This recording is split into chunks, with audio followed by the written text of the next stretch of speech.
La main tendue. Quelle est celle-ci? S'agit-il de la main droite ou la gauche? Personne ne peut être formel. La main est tendue, tout de même, quoique invisible. Au terme du championnat normalisé, l'on a pensé assister à un carré d'as. Que non. Nous sommes appelés à suivre un play-off de haut niveau. Présentation des 3 équipes qui retiendront l'attention du public. Un public banni du stade. Voici pour vous le RXF, le rassemblement des Europhytes en fédéré. Ils ont poussé racine en plein désert. Ils ont survécu, et ce malgré la tempête. Troupeau de joueurs rompus au métier. Ils connaissent et maîtrisent bien les vestiaires. Très rompus dans l'avant et après-match. Véritable arcane du système. Faites connaissance avec le G-sort, par le sort, le fait du hasard, le groupe des séparatistes offusqués, les rebuts de Yamoussoukro. Vous y trouverez l'ombre de Sori, l'équipe dotée d'une aisance technique irréprochable, mais la trop grande assurance le joue des fois de sales tours, surtout lors des grandes kermesses. Enfin, on a le GEDEP, le groupe des dessus, les éliminés du premier tour. C'est l'équipe de la coqueluche, le très populaire attaquant Daïzoko. Le GEDEP pratique un jeu fort apprécié du public, mais pas du goût des officiels arbitres, seul maître du terrain. Il n'y a pas de doute, ce play-off nous proposera un plateau alléchant. Le ballon sera constamment en l'air et n'aura du gazon. La conquête du cuir restera du domaine des joueurs au jeu de tête indiscutable. Un atout majeur qui devrait faire la différence. Vu l'enjeu, l'on assistera au tacle, aux charges multiples, aux shoots lointains. Malheureusement, ces différents matchs seront dépourvus de règles élémentaires dictées par l'International Board. Vous constaterez que le coup de pied de réparation, appelé penalty, a été annulé, qu'il n'existera plus de corner, le coup de pied de coin, un jeu ouvert à tous. Chez nous, c'est comme ça. On change les règles, même en plein match. À prendre ou à laisser. L'on joue ici pour la forme. Il n'y aura ni vainqueur, ni vaincu. Personne ne descend. Tout le monde monte et se maintient. N'est-ce pas là une main tendue? Bravo, messieurs. Mais à la vérité, comment accueillir tout ce beau monde qui reste sur place au regard du déficit infrastructurel? La main reste tendue du côté de l'avenue, l'espace vert où est bâtie la maison de verre. Cet espace serait le site des jeux. Bien mieux, les bénis de leur côté seraient favorables en idée d'offrir leur sol aux migrants repêchés en plein triangle de Burnie. C'est bien de réunir tout ce beau monde par la volonté d'un leader dont la main reste tendue. Mais n'est-il pas arrivé le temps que l'on puisse voir la dite main tendue? Est-elle couverte de velours ou d'acier? C'est à savoir, vivement. Voilà la vérité. VDS, en son 1405e numéro, on est sur Radio Côte d'Ivoire, première sur l'info et le sport. Je suis Rachungé Sankwasi. Assemblée générale de reconnaissance de remerciements. Au final, pas de descente en Ligue 2 ni en 2-3. Le nombre s'accroît au niveau de la Ligue 1. Il passe de 14 à 16 clubs. Est-il nécessaire d'augmenter le nombre de clubs? L'AG a été également l'occasion pour le président élu de tendre à nouveau la main à ses frères adversaires hier. Pourquoi ceux-ci restent de marbre? Pourquoi refuse-t-il de saisir la main tendue de Yacine? La vérité sera dite afin de dépoussiérer cet aspect des choses, l'intention du président élu. C'est la vérité des sports. Mesdames et messieurs, bonsoir. Technique Patrick Alban, avec bien sûr Noussa qui nous aide un peu au niveau de la réalisation. Je m'en vais vous saluer. Morou Banay, bonsoir. Bonsoir, Rachungé Sankwasi. Jean-Philippe Auria, soyez salué. Bonsoir, Rach. On n'a pas bien entendu le micro. Oui, bonsoir Auria. Bonsoir, Rach. Non. Ça ne passe pas. Toujours pas. Et puis, Noël Yapo, bonsoir. Bonsoir, Rach. Oui. Quelques difficultés même chez Noël Yapo. Bon, c'est pas grave, on va... Et maintenant? Voilà, ça c'est bon. Bonsoir à vous. Bonsoir, Rach. Ok. Monsieur, pour commencer, il y a un communiqué de presse signé du président de la FIMADA, Fédération Ivoirienne de Maracana et Discipline Associée, qui est diversement interprété par les internautes. De quoi s'agit-il? Monsieur Jonathan Morrison aurait l'intention d'organiser un tournoi international de Maracana dénommé CAM Tchenchen 2022. Monsieur Bleu Charlemagne, en sa qualité de président de FIMADA, monte chrono qualifie de forfaiture évidente l'initiative de Sieur Morrison et informe l'opinion nationale et internationale que la FIMADA n'est ni de près ni de loin impliquée dans la dite initiative et l'organisation d'un tel événement. Bleu Charlemagne est, on ne peut plus précis, la FIMADA est au plan local la seule structure détentrice d'une délégation de pouvoir de l'État de Côte d'Ivoire pour l'organisation d'événements de Maracana de grande envergure. Cela suffit pour que la toile explose. Messieurs, comprenez-vous la réaction de l'autorité du Maracana ivoirien? Mouroubane d'abord.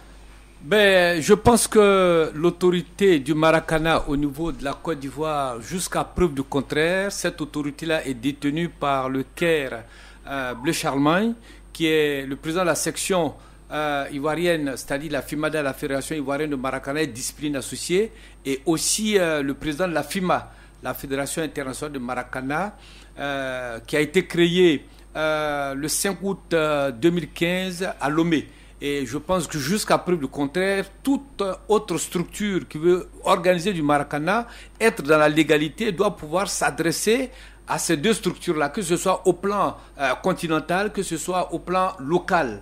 Ne pas le faire, c'est, disons, une méconnaissance des textes, c'est une manière de ne pas reconnaître les institutions qui sont là, et des institutions légales sont mises en place pour que nous puissions les connaître. Si ce n'est pas le cas, chacun viendra mettre sa structure et finalement, on ne saura pas qui fait quoi, qui est détenteur du pouvoir régalien de l'État. Et je pense qu'il faut vraiment respecter l'autorité qui est mise en place. C'est aussi, je dirais, un pouvoir décentralisé de l'État de Côte d'Ivoire. Bien sûr. Et donc, ils ont tout à fait raison, pour le moment, de dire halte à ce qui se passe pour qu'on puisse voir clair dans les objectifs des promoteurs et voir s'il faut leur accorder le cutus ou pas. Auria Philippe.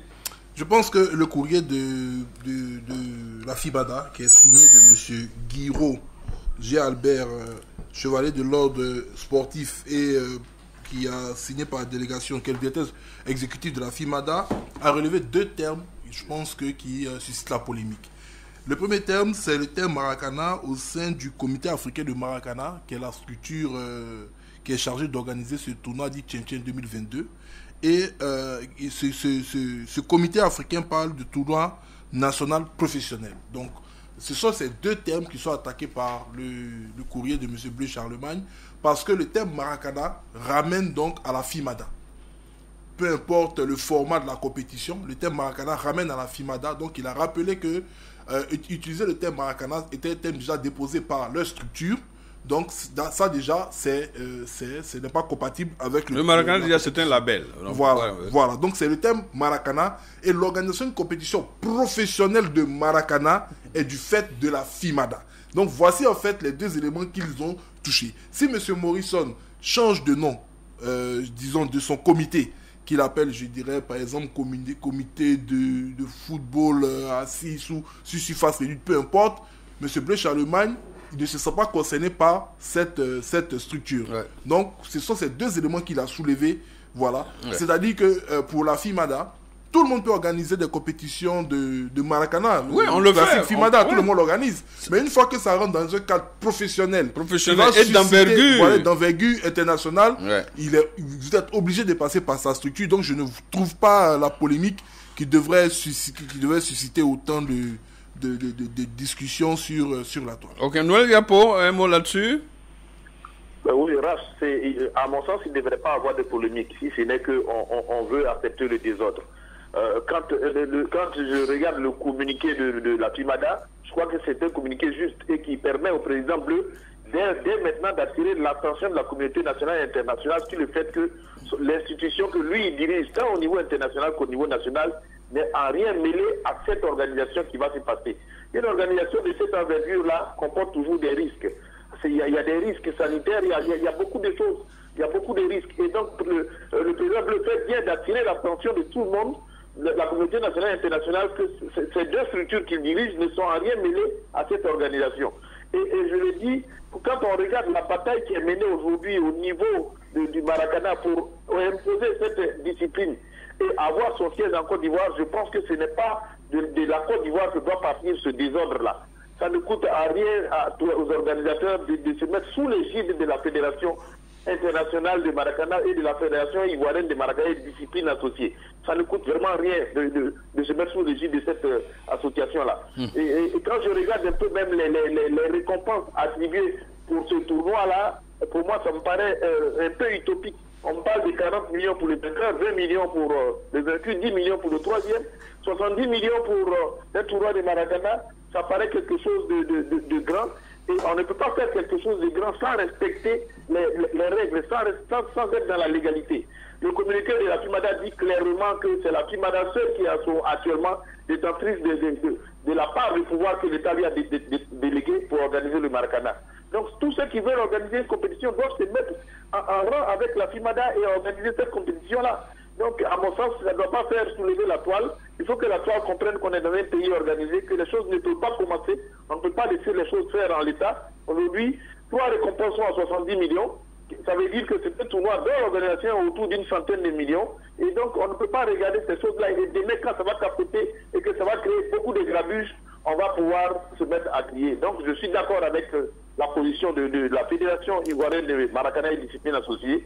Ce n'est pas d'empêcher, mais c'est de dire, d'attirer l'attention pour dire, attention, voilà ce qui est en train de se faire, on n'est pas associés. Maintenant, quitte aux organisateurs de venir les voir pour qu'ils soient associés et puis voir la faisabilité de la chose, la régularité de la chose pour que cela puisse se faire tranquillement. Bleu Charlemagne, bonsoir. Bonsoir, Rach. Aviez-vous été approché par Jonathan Morrison et aviez-vous refusé sa proposition pour qu'il parte comme ça dans le désordre? Quelle a été la démarche d'ici là? Mais Rach, je voulais, avec tout le respect que je dois à notre radio nationale et même aux internautes, parce que je comprends aujourd'hui qu'à travers leurs réactions, ils ne savent pas de quoi, pour la plupart d'entre eux, parlent. Et ça, c'est dommage pour notre pays, parce que les lois sont faites pour non seulement être respectées, mais surtout, l'esprit des lois, c'est donc garantir la sécurité et le bien-être de nos populations. Le président de la République et plus loin l'Assemblée nationale ont bien fait de prendre des lois pour régir chaque secteur de nos activités nationales. Et donc en matière de sport, ce n'est pas un nomadland. Nous avons des fédérations qui sont constituées et qui administrent, j'allais dire chacune, comme elle peut, les disciplines à elle confier, notamment en l'occurrence pour ce qui nous concerne, le Maracana, dont la fédération, la première du genre dans le monde, a été à l'initiative de notre pays, et donc à son honneur, depuis le 6 janvier 2010. Mais quand vous sortez de là, et que la loi 2014-856, donc du 22 décembre 2014, hein, en son chapitre 3, section 1, j'allais dire, et aux articles 94-95, définissent clairement les organisations des compétitions sportives. Mais je suis d'autant plus étonné que des gens, et non des moindres, puissent aller dans tous les sens sur la toile parce que tout simplement, nous avons demandé à d'abord savoir ce qui se passe à ce niveau-là. Vous l'avez vu tout à l'heure, la réaction de vos consultants. 80 millions, j'allais dire, de récompenses. On est dans un pays quand même réglementé et cela se fait sans une tutelle. On ne sait pas qui garantit quoi. On appelle nos entreprises déjà éprouvées par la Covid-19 et la guerre en Ukraine à venir s'associer à ces choses-là. Notre mutisme serait une complicité coupable de notre part. Et c'est pour cela que moi, j'ai gardé ce mutisme depuis le mois de mars. Parce que justement, un ami, et non des moindres, qui travaillerait au Trésor, était depuis Conakry et nous a appelé pour dire attention, il y a un jeune du nom de Morrison qui est un de mes petits, à qui j'ai recommandé, quand il m'a informé donc de son projet d'organiser une compétition à l'échelle nationale du Maracana. Je lui ai conseillé de passer te voir. Pardon, pour moi, il faut le faire et puis l'accompagner au plan technique, au plan administratif. Depuis le mois de mars, j'attends ce jeune homme que je ne connais ni d'Adnan ni d'Ève, mais ce sont ses parutions plutôt sur les réseaux sociaux qui me reviennent. Vous savez, Rach, par honnêteté, moi je ne suis pas un tic, donc je ne suis pas sur Facebook et tout ça. Vraiment, je n'interviens pas là-dessus, bien qu'il y ait une page officielle qui est animée pour le compte de la Fédération internationale.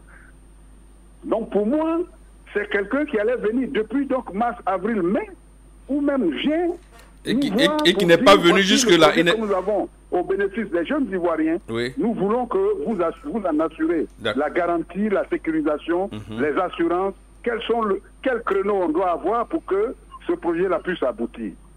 Étant dans une phase de promotion, aucun président de fédération ne peut refuser, j'allais dire, une telle initiative. Un tel projet qui pour nous est un instrument important au plan national de la promotion, mais surtout de l'encadrement sécuritaire de nos jeunes pendant ces vacances. Hier, grande fut ma surprise quand il m'a été rapporté par un document qui a été saisi sur la toile que hier devait se tenir le tirage au sort dans un hôtel de la place avec des autorités, des élus municipaux qui devaient présider tout ça. Quand moi j'ai pris donc cette annonce, tout de suite j'ai demandé à mon cabinet de prendre le communiqué qui fait aujourd'hui valse sur la toile, mais c'est juste pour protéger mes concitoyens. D'accord. Il n'y a rien d'autre. Ok, alors Bleu Charlemagne. Morrison dont on parle, il pourrait avoir l'âge de mon premier fils. Pourquoi je vais lui interdire d'organiser quelque chose au bénéfice de la Côte d'Ivoire, surtout qui nous fait l'honneur de choisir notre discipline parmi 75 autres disciplines dans le pays. Il pouvait aller jouer à la Wallet, il pouvait faire jeu de dames, il pouvait faire, je ne sais pas, course de maths. Il vient au Maracana, c'est un honneur pour nous. Alors, Bleu Charlemagne, associer la fédération pour en avoir l'autorisation, c'est tout. Pour terminer, si le garçon venait à frapper à vos portes, vous lui ouvrez ces portes-là et donnez l'autorisation pour qu'il puisse organiser? Mais bien entendu, vous savez aujourd'hui que de par donc, la loi que j'ai citée plus haut, toute organisation de cette envergure est soumise à autorisation préalable des fêtières que nous sommes. Et ça, ce n'est pas Charlemagne qui l'invente, c'est une loi ivoirienne qui l'impose à tout acteur sportif, à tout opérateur, à tout promoteur. Donc si il en est un, mais il n'y a pas de problème. Moi, j'ai juste pris ce communiqué pour appeler l'attention donc des opérateurs économiques, des acteurs du Maracana, qu'attention, la Fédération internationale et sa section ivoirienne ne sont ni de près, ni de loin mêlés à cette aventure. Et que dorénavant, je prendrai mes responsabilités si cela constitue demain une forfaiture. C'est tout. Merci Bleu Charlemagne. Je rappelle que c'était une mise au point de l'autorité du Maracana. Ça explose sur la toile, donc on a voulu en savoir beaucoup plus. Les portes de la FIMADA restent grandement ouvertes pour Morrison, qui peut à tout moment, et Auria a parfaitement raison, 2 mots dérangent un peu la quiétude de nos Maracaniers. Vous ne pouvez pas venir comme ça pour dire que vous organisez un Maracana professionnel et prenez le label Maracana pour vous. Non, il faut aller prendre et mettre sous protection votre tournoi, tout simplement sous le gîte de la FIMADA, et puis vous organisez.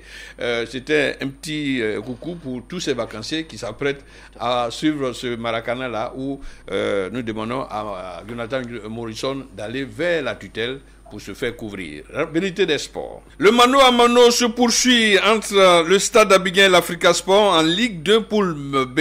En test les résultats de la 20e journée. Le stade a étrié Issaouazi 3-0. L'Africa Sport est venu à bout de l'Efim 2-0. Yamoussoukro décroche, tenu en échec par Zuma 0-0 lors de la 21e journée à suivre l'explosif Africa Stade, sorte de finale avant la lettre.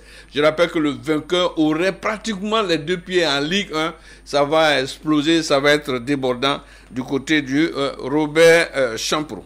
Merci de m'avoir élu. En retour, je vous dis vraiment mes infinies reconnaissances. je vous annonce qu'après les promesses, je tiens parole. Tous mes partenaires de la division d'honneur accèdent en D3. Ceux de la Ligue 2 retrouveront l'élite. Ceux qui sont en Ligue 1 en difficulté au bas du classement, qui ne s'inquiètent pas. Aucun club ne descendra. Quelle générosité. Ouvrons le débat. Monsieur, une question bâton, on le dit souvent en football, la passe aveugle. Que vous inspire une telle assemblée générale, une assemblée qui a pensé les plaies, ou une simple mise en scène? Auria Philippe d'abord. Déjà, il faut noter que c'est une assemblée générale extraordinaire qui a été une totale réussite, parce que tous les membres actifs de la fédération, tous ceux qui ont participé à l'élection à Yamoussoukro des différentes commissions du président de la Fédération ivoirienne de football, pour ne pas dire du comité exécutif présent actuellement, ont répondu tous présents à cet appel. L'US Niablé est arrivé en retard, mais ils étaient présents, donc on a atteint je dirais largement le quorum avec une présence de 100%. Ça, c'est le premier élément à tirer. Ça veut dire que déjà, il y a une volonté manifeste de la part des différents acteurs du football ivoirien de se mettre ensemble pour réfléchir football, pour réfléchir à l'avenir de cette discipline qui est en train de bénéficier, et ça il faut le dire, au vu et au su de tout le monde, d'un renouveau à travers les infrastructures mises en place dans le cadre de la Coupe d'Afrique des Nations. Il serait véritablement, je dirais, injurieux pour l'État de Côte d'Ivoire que le football ivoirien continue dans cette vague de déchirement, alors que plus de 500 milliards de francs CFA sont en train d'être investis dans diverses infrastructures, tant sportives, routières, hôtelières et sanitaires, pour permettre à la Côte d'Ivoire de pouvoir organiser des compétitions de grande envergure dans les stades. Ça, c'est le deuxième aspect. Le troisième aspect, c'est que au sortir de l'élection du président Yassine de ce comité exécutif, il avait annoncé rapidement la tenue d'une assemblée générale extraordinaire avant le terme de la saison pour discuter des modalités concernant la saison à venir. Donc, et il avait également parlé de sa volonté de faire passer le nombre des membres du COMEX de 20 à 25. Je pense que ce sont des éléments qui ont été discutés, débattus, et il y a eu également en point d'orgue l'élection du président. On va dépouiller tout cela. Bon, donc pour vous, c'est bien, c'est une assemblée réussie. Il l'avait annoncé, donc je dirais dans la forme déjà, il a réussi son pari. Assemblée tenue, présence à 100%. Dans le fond, je pense qu'il y aura des éléments à critiquer. Ok. Noël Yapo, quel crédit accordez-vous à une telle assemblée? Franchement, je pense que cette assemblée, comme le dit Auria, avait été déjà annoncée par le président de la fédération. Elle s'est tenue, donc déjà il faut saluer le fait que ce qu'il a dit a été respecté. Maintenant, c'est une assemblée au cours de laquelle il y a des décisions qui ont été prises. Cette décision-là, nous allons en parler tout à l'heure, parce que pour moi, depuis les élections qui ont eu lieu à Yamoussoukro, pour moi la crise est terminée. Les perdants ont accepté le résultat des élections, et donc pour moi cette crise est terminée. Il appartient à celui qui a gagné de dérouler aujourd'hui son programme pour lequel il a gagné. Je pense certainement que cette assemblée fait partie de son programme. Maintenant, il y a des décisions qui ont été adoptées en assemblée, telles que par exemple l'augmentation des clubs de Ligue 1 de 14 à 16. Mais on finit de voter ça, on est tous d'accord pour augmenter, mais quelles sont les conditionnalités pour augmenter? Personne ne sait. C'est maintenant que là, on nous dit que la Ligue professionnelle va nous dire comment les augmentations vont se faire. Je crains qu'au moment où on va décider que ces augmentations se fassent, il y ait encore des grincements dedans. Au moins, il aurait fallu qu'on dise clairement, oui, on va augmenter, mais voilà comment ça va se faire. Est-ce que vous êtes d'accord ou pas? Mais bon, tout ça, ce sont des détails dont on va certainement en parler durant l'émission. D'accord. Mouroubane, reçu sur Auria, je donne crédit à une telle assemblée au niveau de la forme. Votre avis? Toujours au niveau de la forme, je dis que le président Idriss Yassine Diallo a bien fait de convoquer les membres actifs, parce qu'après toute cette bataille qui date depuis 2020, il fallait quand même se retrouver dans un environnement apaisé et apaisant et tirer les leçons, voir comment il faut réorienter le football ivoirien à la veille de la CAN 2023. Et donc je pense que la totalité ou bien la presque totalité des dirigeants de club était là, c'est déjà une bonne chose. Maintenant, à l'intérieur, dans le fond, il y a eu des manquements que certainement nous allons peut-être en parler. Oui. Mais je vois que dans la forme, il a tenu sa parole, il a cherché à regrouper les uns les autres et le discours est bien passé.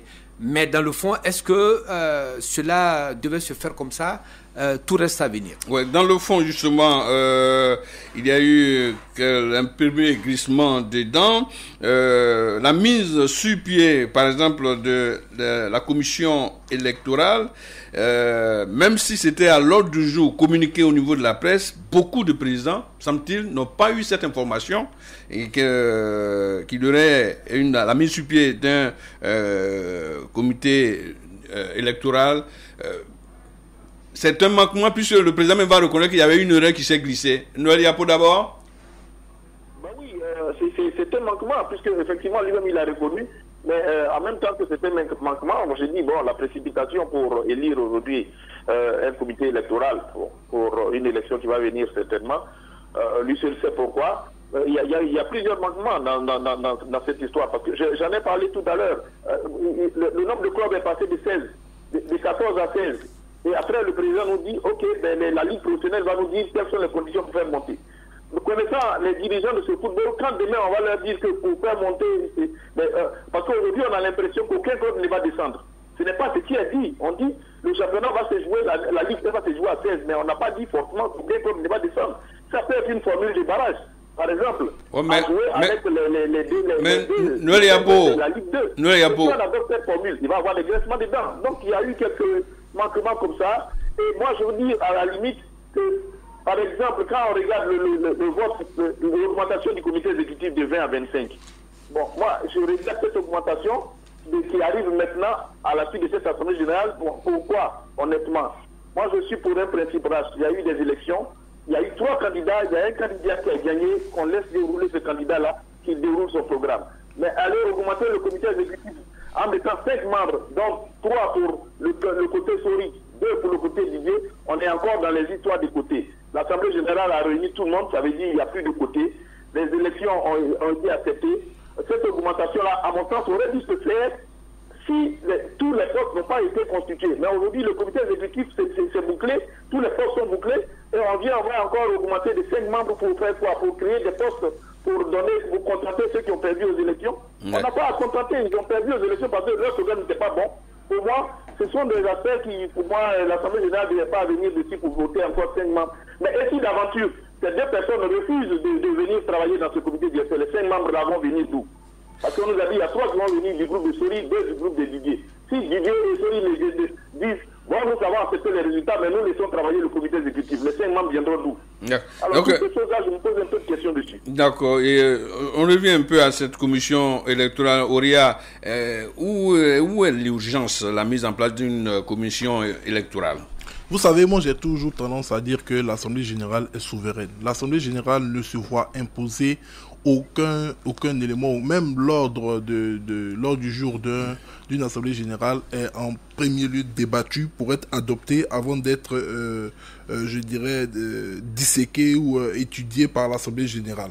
Donc quand les présidents de club arrivent dans la salle et que on leur dit, écoutez, on va procéder à l'élection du président de la commission électorale, s'ils estiment que cette élection-là est trop tôt, ils peuvent tout simplement demander un report. Encore qu'ils ont dit qu'ils n'étaient pas tous au courant. Voilà, si vous n'êtes pas tous au courant, vous pouvez demander des procédures. On a l'impression que c'est des suiveurs et bon, après ils sont dans les salons pour commenter. Si les arguments du comité exécutif, les arguments avancés par le comité exécutif les ont convaincus et qu'ils soient allés au vote et qu'ils ont élu le nouveau président de la commission, moi j'estime tout simplement qu'étant donné que c'est une association de droit privé, ils ont fait leur choix et que, à mon sens, la polémique s'arrête là, puisque on leur a absolument rien imposé. Donc, pour ma part, il y a un nouveau président de la commission électorale.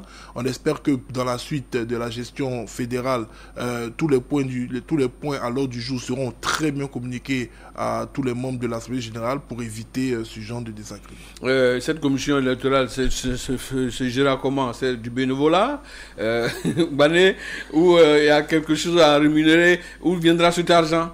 À 4 ans des élections futures. Oui, à 4 ans des élections futures, il faut dire qu'on se pose beaucoup de questions. Si cette commission qui a été mise en place et dont le président est l'avocat Kwame Bi-Iritier, qui était aussi président de la commission de recours et sous la normalisation, et donc les différents membres au nombre de 7, est-ce qu'ils vont rester là?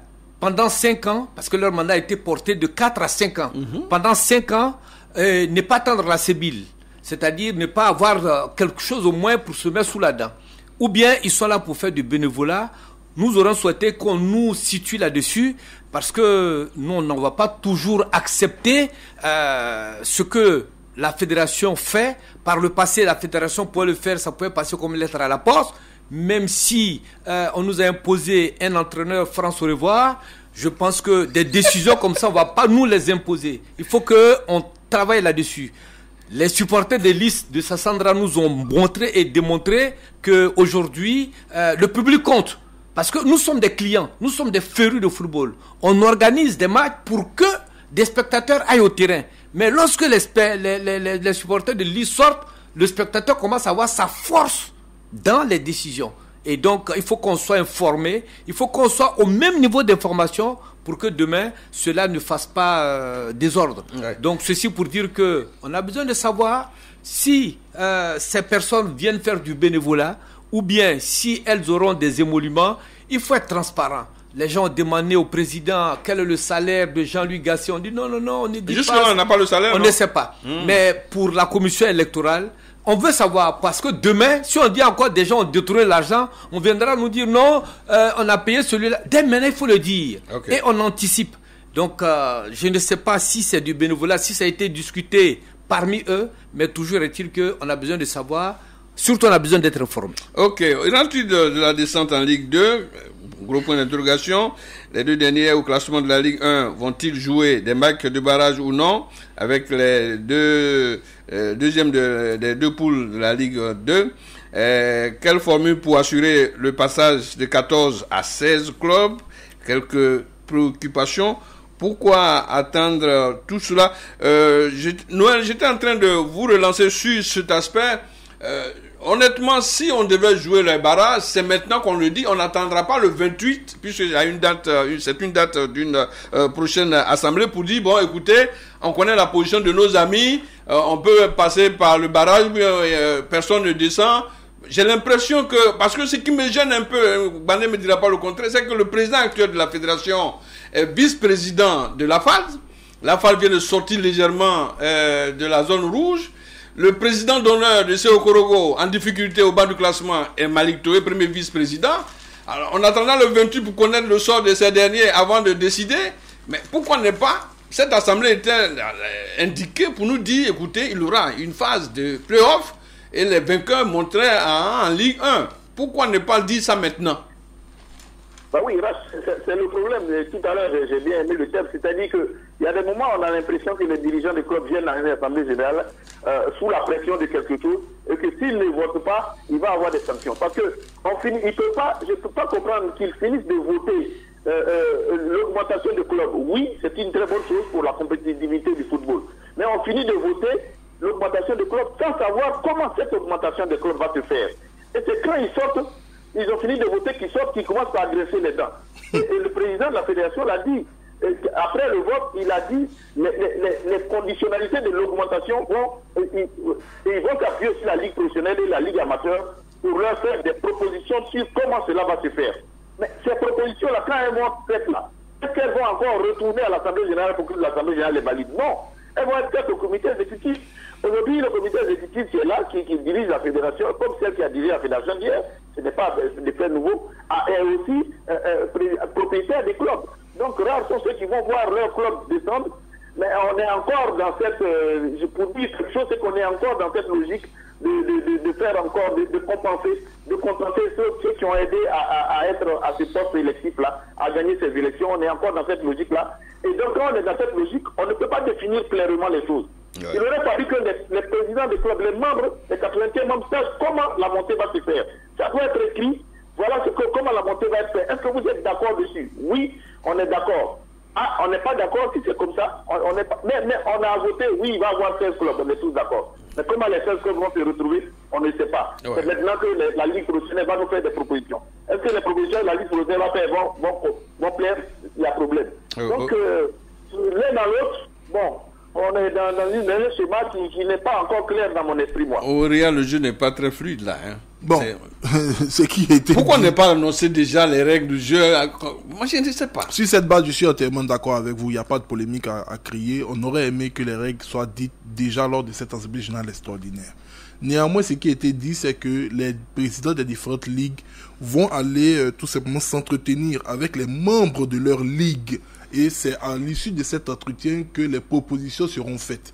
Déjà, les indiscrétions disent qu'au niveau de la D3, je crois, il y aura 4 montées pour 2 descentes. Pour passer de 38 à 40. Ce qui veut dire qu'au niveau de la D3, il y aura une relégation. Ça, ce sont les indiscrétions. Pendant ce temps, la Ligue 2 n'est même pas touchée. Ça, ce sont les indiscrétions. Maintenant, concernant la Ligue 1 et la Ligue 2, il y aurait une volonté de maintenir quand même l'équité sportive et donc de faire descendre les 2 derniers de la Ligue 1 et de faire monter les 2 premiers de la Ligue 2. Maintenant, il s'agira de définir comment est-ce qu'on va accroître le nombre à 16 en faisant des barrages entre les 2 deuxièmes de la Ligue 2 face aux 2, je dirais, sauvés des eaux de la Ligue 1, c'est-à-dire les 11e et 12e de ce classement. Ce sont les indiscrétions pour l'instant. Parce que nous, on a estimé dans nos propositions qu'il serait judicieux, pour ne pas que la situation soit trop pénalisante, que les 2 clubs qui ne doivent être relégués en Ligue 2 jouent des barrages face aux 2 deuxièmes de, comme on appelle la Ligue 2, qui eux, normalement, ne devraient pas avoir une possibilité d'accession en Ligue 1. Mais, après les indiscrétions, certains clubs voudraient, au vu du précédent Africa Sport, que les 2 derniers de la Ligue 1, que les 2 derniers de la Ligue 1 descendent. Ouais. Déjà, avant de passer à autre chose. Sur ce point, Bané, on ne va pas vous oublier, sur cet aspect des choses, le tandem n'est pas très fluide, je le disais tantôt. Pourquoi ne pas poser les bases réelles et puis bon, chacun fait son jeu? Oui, c'est comme les statuts et règlements intérieurs de la FIFA, comme par exemple la constitution d'un pays. On ne peut pas déjà avoir une vision prospective, dire ce qui va se faire et puis le faire lorsque le moment sera là. Il ne faut pas attendre d'autres concertations ou envoyer les délégations par-ci et par-là pour qu'ils aillent s'entretenir avec les ligues et maintenant prendre une décision pour dire, bon, après concertation, voici ce qu'on a arrêté. J'ose espérer que tout le monde lit, ou bien tout le monde a lu les statuts et règlements intérieurs de la Fédération ivoirienne de football. On sait qui fait quoi, on sait ce qui sera fait demain, ainsi de suite. Dans un tel cas de figure, il aurait été préférable de dire comment les différentes descentes, les différentes montées devraient se faire. On ne s'était pas là-dessus parce que quand on s'était là-dessus, il y a beaucoup de polémiques. Nous l'avons dit, il y a certains qui sont des vice-présidents de clubs, il y a certains qui sont des présidents d'honneur de certains clubs, qui sont au bas du tableau et qui ont 14 défaites dans leur escarcelle. Mais ceux-là, si vous les retenez, c'est pourquoi? Vous pensez que s'ils ont, l'année prochaine, s'ils ont la subvention, ils pourront transformer leurs joueurs en des Pelé ou bien des Ronaldo ou bien des Messi pour être au sommet du championnat. Mais c'est faire la passe à des amis, à des copains. Il faut éviter cela. C'est pourquoi, d'ores et déjà, il faut déjà préciser les règles pour que tout le monde puisse les respecter. Il ne faut pas être cet arbitre-là qui a le règlement intérieur dans sa poche et chaque fois quand il siffle un pénalty, il dit bon, je regarde, c'est parce que toi tu as bien en rouge, bien toi tu as bien en jaune que je siffle contre toi. Il faut être vraiment équitable. On ne veut pas d'une décision unique qui va désavantager une quelconque équipe. Quelques délégués de club, on les appelle les suiveurs des assemblées générales, réagissent au terme de cette assise. Bakary Ouattara, président du conseil d'administration du club sport de Koro. La s'est bien passé, c'est bien déroulé. Tout ce qui a été prévu pour être voté ont été votés sagement. Et je crois que nous félicitons le nouveau comité exécutif. Nous prions le Tout-Puissant Allah qu'il guide leur pas dans l'exercice de leurs nouvelles fonctions. Président Diaby, Yamoussoukro Football Club. De très bonnes impressions parce que on a respecté nos tests. C'est la première assemblée générale du nouveau comité exécutif élu. En tout cas, tout s'est passé dans les règles de l'art et nous sommes satisfaits au sortir de cette assemblée générale. Je suis Christine Ezoir, présidente de Mossou Football Club. Vraiment, je suis très heureuse parce que pour nous, qui venons d'être élus, c'est notre premier AG. Et je remercie Dieu que ça s'est bien passé et que les présidents, les délégués ont coopéré, ont adhéré sans problème. On a fait les travaux qui se sont bien passés. Les élections se sont bien passées. Tout a été adopté. Donc vraiment, vraiment, je pense que c'est dans le dialogue que tout peut bien se passer. Monsieur le président du club, Idriss Diallo ne vous demande pas de venir admirer ses cravates. Prenez vos décisions. C'est vous qui employez les membres fédéraux. C'est votre maison. Si vous ne prenez pas des décisions courageuses, ne demandez pas demain à Idriss, tu as fait ceci, tu as fait cela. C'est vous qui décidez. Mais si vous venez poursuivre et applaudir, ça ne vaut pas la peine d'aller en assemblée générale. Réclame et puis on revient en plateau. Il nous reste quelques 5 petites minutes pour boucler cette émission. On dépouille l'assemblée générale extraordinaire de la Fédération ivoirienne de football. Monsieur, en une minute, et cette main tendue du président élu, j'ai l'impression que aucune autre main ne vient à la rencontre de la sienne. Il se passe quelque chose. Est-ce qu'il a approché véritablement Sori Diabaté de Didier Drogba? Parce que j'ai l'impression que sa main tendue, c'est au groupe de Didier et de Sori. J'ai l'impression que, est-ce que les personnes clés ont été approchées? Bon, c'est la question que nous nous sommes posée, question que nous nous posons toujours. Mais à entendre le président Idriss Yassine Diallo, il aurait envoyé des délégations de sages à la direction de Didier Drogba et puis de Sori Diabaté. Qu'est-ce que ces délégations ont pu faire depuis l'élection jusqu'à ce jour? Je pense qu'il devrait le faire rapidement parce que la dernière Assemblée générale a dit par exemple que les membres vont de 20 à 25 personnes. Mais ils n'ont pas été informés. Le comité exécutif a été déjà mis en place. Vous savez, toutes les structures sont pourvues de différentes personnalités. Mais si, par extraordinaire, Didier Drogba et puis Sori Diabaté acceptaient de faire partie de ce comité de directeurs, ils occuperaient quel poste? Va-t-on leur donner des strapontins? Vont-ils être ceux-là même qui vont laver les cars des éléphants? Ou bien qu'est-ce qu'ils vont faire concrètement? Et donc, je dis que certainement, il fallait d'abord fermer et en arriver d'abord à les convaincre pour qu'ils fassent chemin avec vous que de former déjà un bureau. Maintenant, s'ils arrivent, où vous les mettez? Donc, je me suis posé cette question et la question demeure posée et j'attends de voir ce que ça va donner. Il y a beau, Sori Diabaté, laver les cars des éléphants, Didier tendre la pelouse. Quel rôle si les deux acceptaient de venir et répondre à la main tendue? Moi, j'ai écouté effectivement Mané. Moi, je dis qu'il n'y a pas de main à tendre actuellement. Moi, je dis qu'il n'y a pas de main à tendre parce que quand on est sorti des élections, il n'y a pas eu de contestation. Pour moi, la crise, elle est terminée. Il y a un candidat qui a gagné, qu'il déroule son programme. Le programme pour lequel on attend le président Yassine Diallo, c'est de développer le football. Si le programme de développement du football est déroulé et qu'il satisfait aux acteurs du football, tout le monde viendra. Bien sûr. Mais je suis contre le principe de vouloir ramener tout le monde, d'associer tout le monde à une gestion. Aujourd'hui, tous ceux qui sont de l'autre côté savent comment la fédération se gère. Comment les choses se gèrent, ils connaissent tous les rouages de la fédération. Donc, moi, je préfère qu'ils soient dans l'opposition pour nous relever ce qui va se passer. Plus jamais le football ivoirien ne va se gérer comme avant. Il n'y a pas de main à tendre. C'est pour ça que depuis, personne n'accepte justement la main. Parce que moi, je préfère qu'aujourd'hui, M. Sori et M. Idriss déroulent son programme, qu'il assume... Qu'on le juge au résultat. Ses victoires, qu'il assume ses défaites seul. Il ne faut pas que les uns et les autres viennent se mettre dedans. S'ils pouvaient s'entendre pour aller de façon unique, mais il n'aurait pas eu d'élection. Moi, je suis contre le principe que quelqu'un gagne les élections et puis il vient faire la main à celui qui a perdu. On l'a battu, il a été battu. On gère, on met son programme en route. Et puis ce programme-là va permettre à tout le monde, s'il y a effectivement des problèmes, de se réconcilier. D'accord. Moi, à la suite de Badé, je dis, bon, ben écoutez, les postes sont déjà pourvus.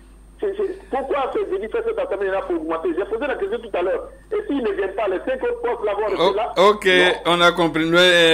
Auria, êtes-vous pour la main tendue? Mais je ne peux pas être contre, parce que je me dis que c'est le fruit d'une réflexion. Si Sori et Drogba donnaient un avis favorable à rejoindre le groupe, quel poste occuperait-il? Non, ça c'est autre chose, parce que je l'ai dit tout à l'heure, on ne sait pas quel poste ils vont occuper, ou du moins les membres qui vont proposer vont occuper. Mais ce que je peux dire concernant cette augmentation de 20 à 25 personnes, je pense qu'il y a une volonté quand même au sein des acteurs du football ivoirien de ne plus revivre ce qu'ils ont vécu sous l'ère du défunt président Sidi Diallo. Okay. C'est-à-dire que ce n'est pas forcément dans le terme ou dans le cadre de voir tout le monde être dans le comité exécutif et partager les passifs et les actifs du bureau élu, mais c'est plutôt dans une volonté manifeste de pouvoir garder toujours le dialogue entre les vaincus et le vainqueur. Moi, je pense que l'adversité, tout ça, c'est derrière. Voilà, si vous vous rappelez bien de ce que le président Jacques Anouma disait, il disait que lors de son élection, de ces 2 élections, il avait perdu en chemin des amis. Parce que généralement, quand vous perdez une élection à la tête de la Fédération ivoirienne de football, vous sortez du football ivoirien. Et ils veulent maintenir tout le monde dans ce football-là. Ça peut être une solution, ça peut être une piste, peut-être qu'elle est mauvaise, mais ça peut être une solution. Je pense qu'elle est encouragée. Maintenant, c'est de savoir comment est-ce que ça va se manifester et quel poste ces différentes personnalités qui sont appelées à rejoindre le comité exécutif occuperont. Merci pour ce débat fort enrichissant.